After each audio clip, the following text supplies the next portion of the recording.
Salut les gars, TGL, j'espère que vous allez bien. Alors on se retrouve aujourd'hui pour une vidéo découverte sur Mutant Summoner. C'est un jeu qui est sorti hier dans le courant de la journée. Comme vous pouvez le voir, il n'y a eu que 6 serveurs, on peut dire que 6 serveurs de disponibles. Je vais peut-être baisser un petit peu le son du jeu. Alors, aucun avis sur le jeu, je ne sais pas du tout quel est le gameplay, Mais je pense que ça va être plutôt un idol en fait. Je pense que ça va être un idol un petit peu générique. Alors, mâle, female, on s'en fout un petit peu de ça.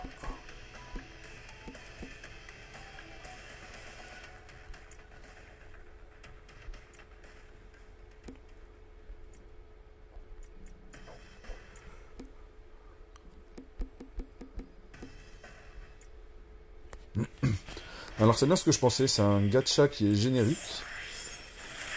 Alors on va plutôt y adhérer et y rester si nous aimons les personnages de la licence. J'ai l'impression que ce sont un petit peu des personnages qui sont originales. Bon, original, après il y a beaucoup d'inspiration, là on voit bien que c'est une inspiration de Susanoo. Là on a plutôt, j'ai l'impression que c'est une version de Jeanne d'Arc.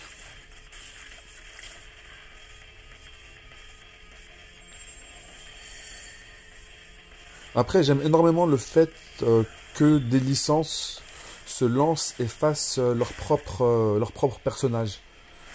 Au lieu de, on va dire, copier, coller ou utiliser déjà ce qui existait.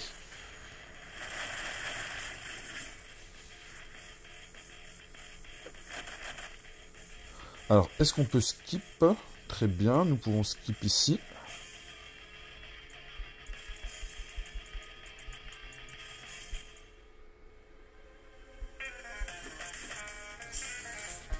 Alors, j'ai l'impression que nous sommes dans une ambiance un petit peu cyberpunk. Alors, peut-être que je me suis trompé sur le fait que ce soit un idol, on va dire générique. J'ai l'impression qu'il y a peut-être des petites choses en plus.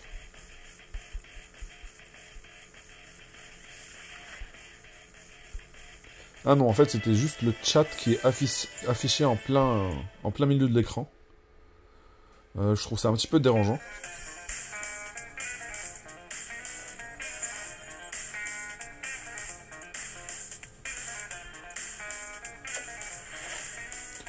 Ok, je pense que ça, c'est l'invocation qui est scriptée.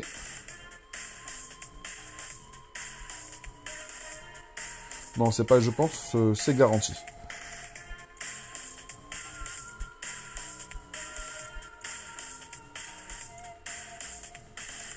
De toute façon, avec les vacances scolaires, le nombre de gachas qui vont sortir va être très très conséquent. Il y a déjà pas mal de choses, je sais, qui sont en liste d'attente et ça va être vraiment phénoménal et très appréciable pour les gacha lovers. C'est toujours bien d'avoir des additions au menu.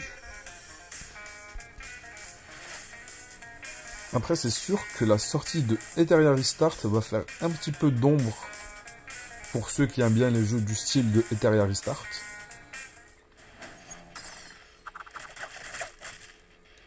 Après, les animations, elles sont vraiment pas mal. Le jeu est extrêmement fluide.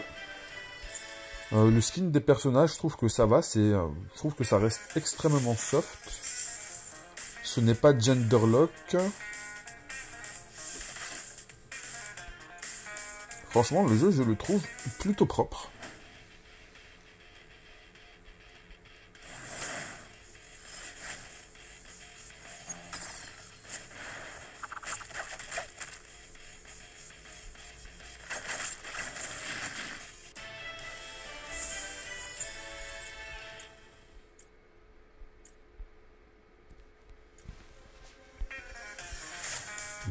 Alors, équipement. Je pense que c'est de l'équipement basique à ce style d'idol, c'est de l'équipement générique. Il n'y a pas spécialement de particularités. Enfin, si, les particularités, ça va être peut-être un équipement qui va vous donner un peu plus de stats si il y a un bonus de faction à l'équipement.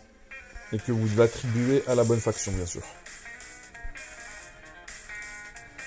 Alors je pense que c'est une multi de 10.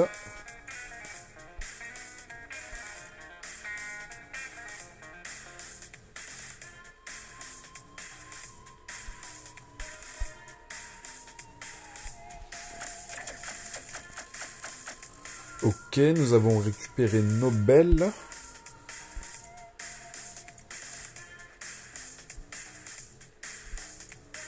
Ok, un petit tutoriel pour l'émission, merci.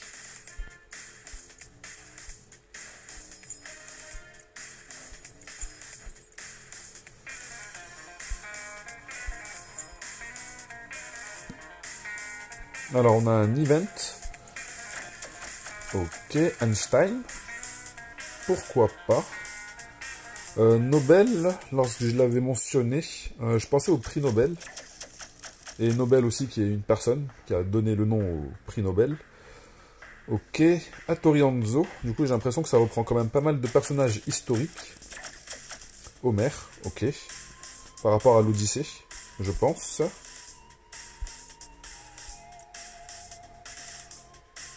Alors, si c'est le cas, ça prend des inspirations de... On va dire que c'est quand même assez, on va dire, global, c'est assez général, ce n'est pas spécifique. Il y aura sûrement des personnages aussi liés à pas mal de gros événements mondiaux. Enfin, j'ai l'impression que le jeu se porte de cette manière-là.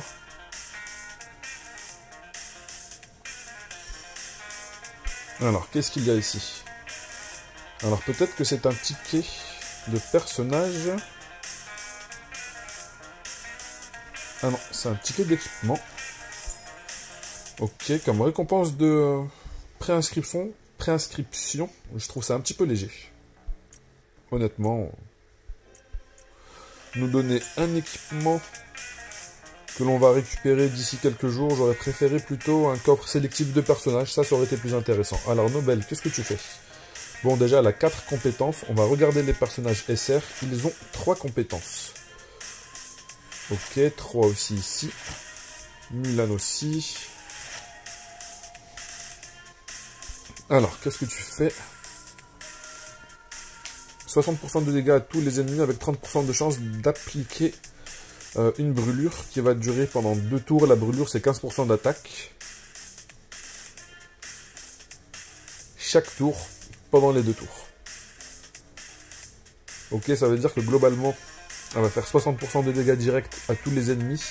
Et ensuite, elle va infliger 30% de dégâts sur 30% de chance d'appliquer le burn. Je trouve ça pas vraiment ouf. Peut-être que ça va nous aider dans le early pour clear rapidement les maps. Mais une fois que les mobs en face ils vont être un peu plus consistants, si on n'a pas une augmentation du ratio de 30% de chance d'appliquer le debuff, je trouve ça vraiment pas ouf. Alors attaque crit. Alors 100% de dégâts à 3 ennemis de manière aléatoire. 10% de chance d'appliquer une confusion pendant un tour. Si... Alors en plus il y a une condition. Alors déjà ce n'est que 10%. Et en plus à ces 10% on va y rajouter une condition qui est de... Il faut l'ignite ou le scorch. Je pense que c'est une autre forme d'ignite. Ok, je trouve ça vraiment pas ouf. Alors passif, augmente son crit de 10%, les dégâts crit de 20% contre les héros qui sont sous ignite ou scorch.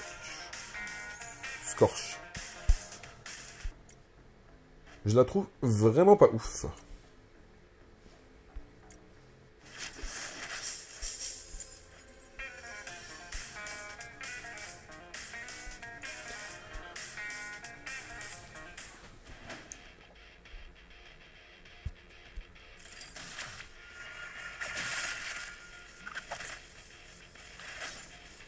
Bon, après, les personnages, je trouve quand même qu'ils sont stylés. Là, le personnage qui a été rajouté en bonus là pour juste cette étape, là, celui qui est au milieu de la map sur la ligne arrière, celui-là, là, je le trouve très très stylé. Il a une petite vibe de Solid Snake.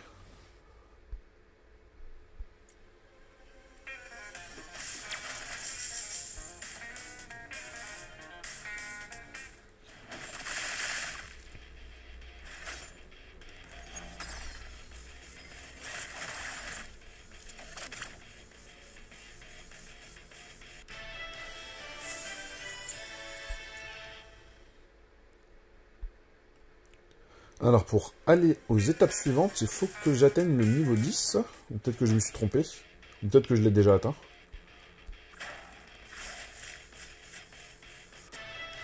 Pas mal du tout.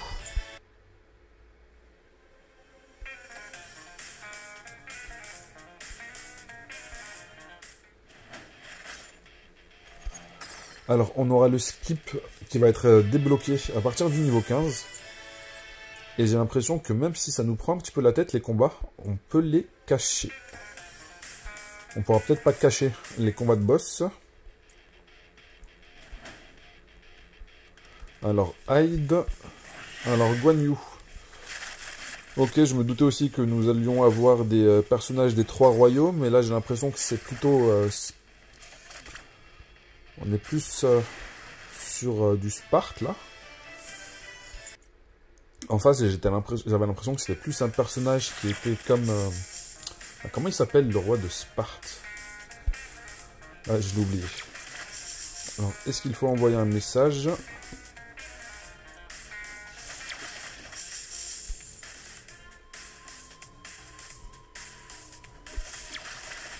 Ok, nous avons enfin récupéré une multi.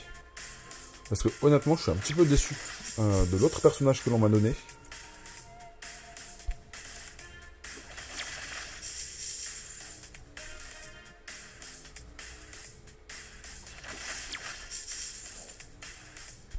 Alors,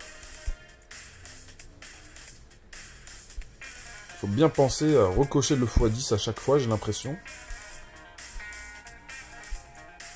Ça, c'est un petit peu chiant, les gars. J'aurais dû un petit peu régler ce problème.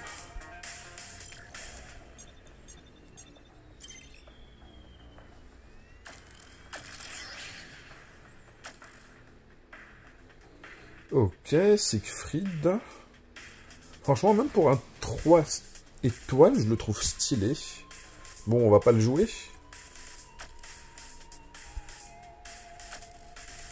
Bon, par contre, qu'est-ce qui se passe là? Le pool de personnages, il est si faible que ça. Ok, 4 étoiles. Arsène Lupin.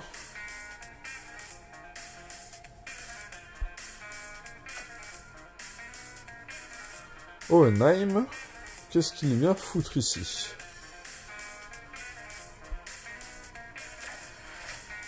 Ok. Alors, Achille. Non, il a bien changé, Achille. Achille, batte de baseball. Avec des pics de partout, c'était vraiment pas le style. Alors, c'est un tank. C'est un tank. Corps, ça veut dire qu'il fait partie, on va dire, des personnages SSR++. On va regarder son kit juste après. Alors, Don Quichotte.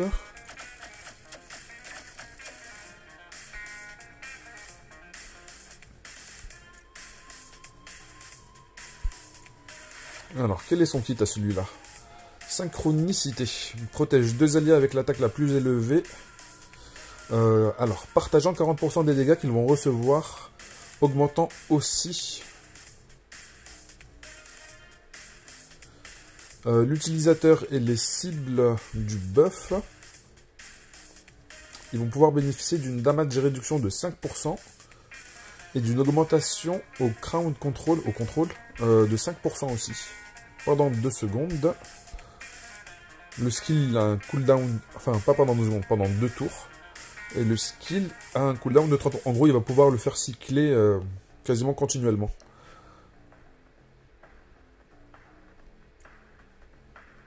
Augmente la def et les PV.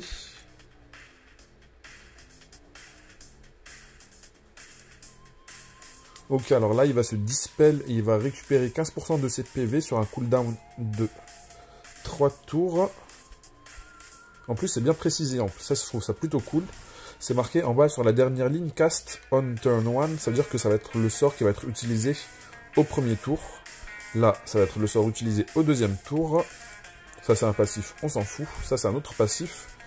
Augmente de manière permanente la réduction de dégâts à 5%. 15% de chance de réduire la défense de l'ennemi de 10% pour 2 tours lorsqu'il subit une attaque normale, ou lorsqu'il fait une attaque normale. Non, c'est lorsqu'il va infliger des dégâts, il aura 15% de chance de réduire la défense de 10%. Alors, ses attaques normales sont augmentées à 120%. Elles sont garanties de... Ok, il va contre-attaquer à 100% lorsqu'il va subir une attaque. Ça, c'est vraiment très très très fort. Pas mal du tout. Pas mal du tout.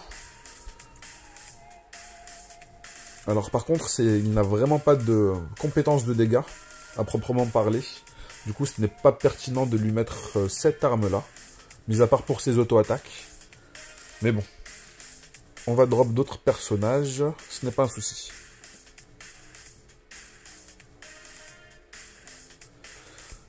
Ok, alors là, nous avons les personnages.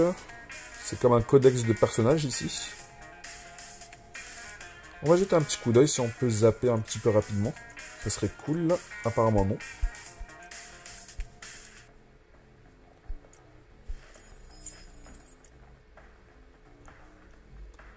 Alors, héros. Portrait. Alors, Mozart. Qu'est-ce qu'il est stylé ce mec. Alors, dommage qu'on ne puisse pas voir le kit des personnages. Je trouve ça quand même plutôt triste.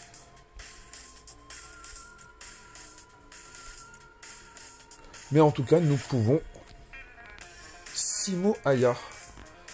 Simo Aya, excusez-moi les mecs, mais il faudrait peut-être une confirmation. Mais Simo Aya, ce n'est pas le... C'est un mec qui a existé. Dans la vraie vie, je crois que c'est un sniper qui a lui tout seul à décimer 200 mecs. Il faudrait que je vérifie sur Google, mais il me semble que c'est un mec qui a vraiment existé IRL.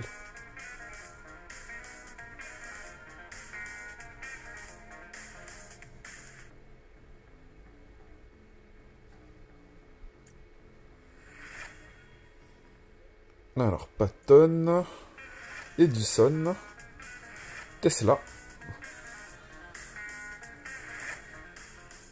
Bon, c'est sûr qu'on va dire que c'est... Il y a un petit aspect, on va dire, graphique. On va dire qu'il est un petit peu cheap. Mais on va dire que... ça peut se pallier, on va dire, avec un petit peu l'ambiance cyberpunk. Et surtout, on va dire, la qualité sur les combats dans la map. Pas simplement que sur le portrait, parce que là, franchement, elle est dégueulasse. On dirait, c'est pris un mur, la tête toute plate. Ah oui. Ok, celle-ci, elle est pas mal. Drake.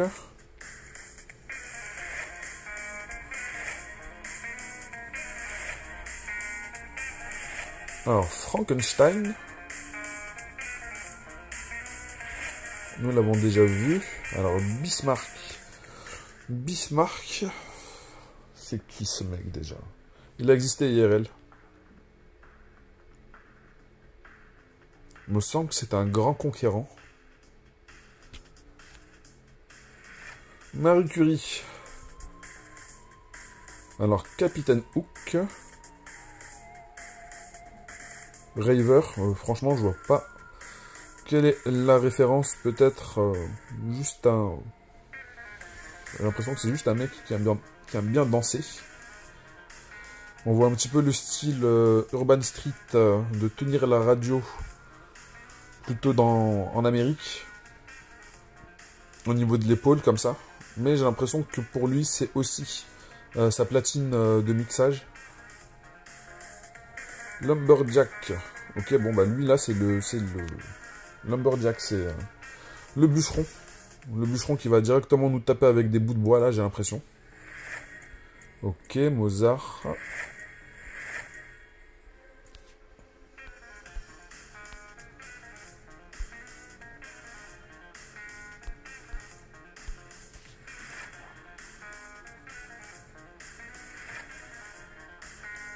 Ok, pareil, je pense aussi que lui, c'est un mec qui est réel.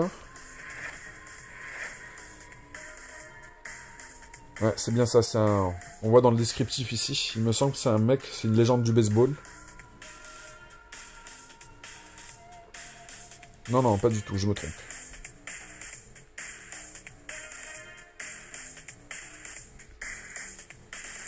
Alors, Guan Yu, Alexander,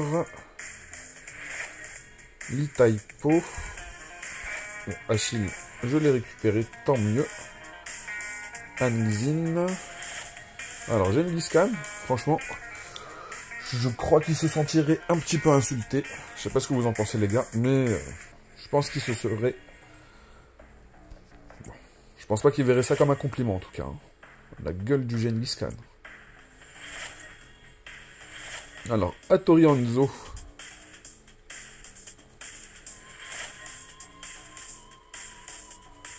Alors, franchement, celle-là, je la trouve un petit peu plus travaillée, un peu plus stylée que celle-ci.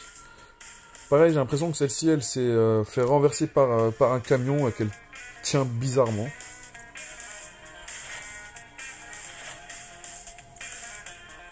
Voilà, c'était ça que je cherchais, Léonidas. Il a l'air vraiment intéressant, franchement, il est stylé. Avec les pics là sur les spalières, je trouve ça vraiment cool. William Kidd, Zoro, la gueule de Zoro. Et c'est pas Zoro de Rorona Zoro, je pense que c'est plus Zoro, le Zoro espagnol, hein, le film, la série télévisée.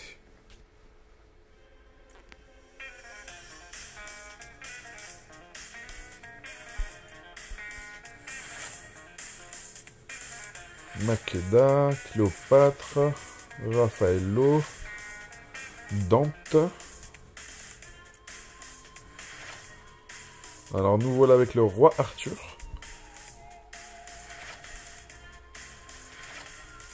Alors Sissi l'impératrice, Hercule. Ah, la gueule de Hercule.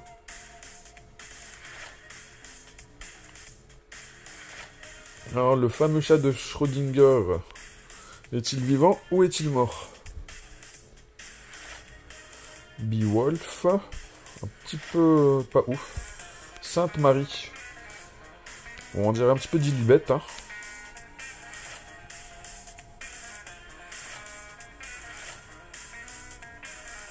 Hugo, Freud. T'as la gueule du Freud, hein.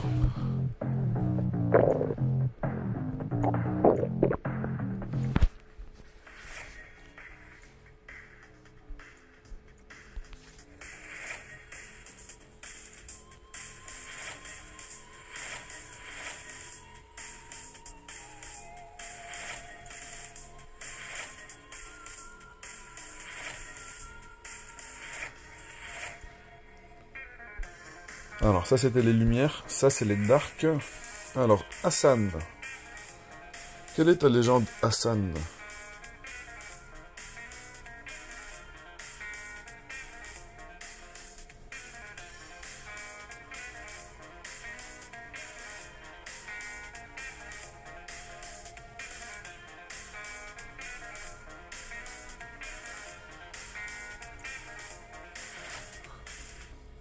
Brutus, il a vraiment pas l'air très brutal. Salomon.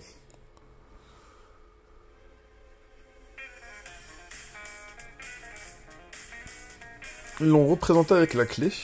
Ça, c'est cool. C'est la clé de Salomon. La clé, c'est plutôt les clavicules de Salomon. Alors, Ying Zheng. Ok. Loki.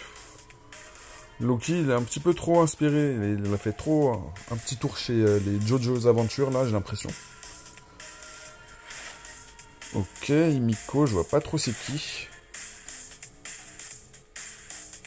Intéressant, celle-ci. Celle-ci, j'ai vraiment l'impression que, justement, dans Metal Gear Solid, lorsqu'on porte l'exosquelette, j'ai l'impression que c'est vraiment inspiré de ça. Alors notre fameux Véladan Pader, j'ai l'impression qu'il a changé de vocation.